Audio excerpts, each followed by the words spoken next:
ಅಸ್ಸಲಾಮಲೈಕುಮ್. Hi, ಹೇಗಿದ್ದೀರಾ? ಅಲ್ಹಮ್ದುಲಿಲ್ಲ, ನಾನು ಚೆನ್ನಾಗಿದ್ದೇನೆ. ಸೊ ನೀವು ಹೇಗಿದ್ದೀರಾ?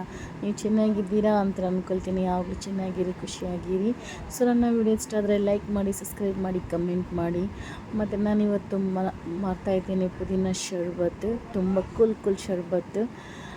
ಸೊ ಸ್ವಲ್ಪ ಪುದೀನ ಎಲೆ ಹಾಕಿ ಅದಕ್ಕೆ ಸ್ವಲ್ಪ ಉಪ್ಪು ಹಾಕಿ ಮತ್ತು ಸಕ್ಕರೆ ಹಾಕಿ ಗ್ರ್ಯಾಂಡ್ ಮಾಡಿ ತಗೊಂಡು ಬನ್ನಿ.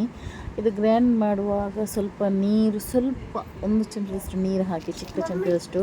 ಇದೇ ಥರ ಡಬ್ಬಿಯಲ್ಲಿ ಹಾಕಿಡ್ಬೋದು. ನೆಂಟರು ಬಂದರೆ ನೀವು ಹಾಕಿಟ್ರೆ ಆಯಿತು ಫ್ರಿಜ್ಜಲ್ಲಿ. ಮತ್ತು ಈ ಥರ ರೆಡಿ ಮಾಡಿದರೆ ಆಯಿತು. ನಾನು ಸ್ವಲ್ಪ ಡೆಕೋರೇಷನ್ಗೋಸ್ಕರ ಸಕ್ಕರೆ ಫುಲ್ ಗ್ಲಾಸಿಗೆ ಸ್ವಲ್ಪ ರೌಂಡ್ ಥರ ಹಾಕಿದ್ದು. ಒಂದು ಅರ್ಧ ಚಮಚದಷ್ಟು ಲಿಂಬೆ ರಸ ಹಾಕಿ ಮತ್ತು ಅದಕ್ಕೆ ಹಾಕಿ ಪುದೀನ ರಸ ನಾವೀಗ ಮಿಕ್ಸರಲ್ಲಿ ಗ್ರ್ಯಾಂಡ್ ಮಾಡಿ ತಗೊಂಡು ಬಂದದ್ದು. ಮತ್ತು ಅದಕ್ಕೆ ಹಾಕಿ ಸೋಡಾ. ಸೂಪರ್ ಆಗುತ್ತೆ. ಒಂದು ಸರ್ತಿ ಟ್ರೈ ಮಾಡಿ ಕುಡೀರಿ. ಈಗೆಲ್ಲ ಬೇಸಿಗೆ ಕಾಲಕ್ಕೆಲ್ಲ ತುಂಬ ಹೊಟ್ಟೆ ಎಲ್ಲ ಕೂಲ್ ಆಗುತ್ತೆ. ಪುದೀನ ತುಂಬ ಕೂಲ್ ಅಲ್ವಾ, ಅದಕ್ಕೋಸ್ಕರ. ಮತ್ತು ನೀವು ಅದು ಗ್ರ್ಯಾಂಡ್ ಮಾಡಿ ಸಕ್ಕರೆ ಪುದೀನ ಎಲೆ ಸ್ವಲ್ಪ ಉಪ್ಪಾಗಿ ಗ್ರ್ಯಾಂಡ್ ಮಾಡಿ ಇಡಿ ಫ್ರಿಜ್ಜಲ್ಲಿ. 1 ಮಂತ್ ತನಕ ಇಡ್ಬೋದು. ಮತ್ತು ಇದೇ ಥರ ಮಾಡಿ ಕೊಟ್ಟರೆ ಆಯಿತು. ಒಂದು ಸೋಡಾ ಹಾಕಿದರೆ ಆಯಿತು. ನೆಂಟರೆಲ್ಲ ಬಂದರೆ ಸೂಪರ್ ಆಗುತ್ತೆ. ಟ್ರೈ ಮಾಡಿ. ನನ್ನ ವಿಡಿಯೋ ಇಷ್ಟ ಆದರೆ ಲೈಕ್ ಮಾಡಿ, ಸಬ್ಸ್ಕ್ರೈಬ್ ಮಾಡಿ, ಕಮೆಂಟ್ ಮಾಡಿ ಮತ್ತು ಬೆಲ್ ಬಟನ್ ತಪ್ಪದೇ ಒತ್ತಿ.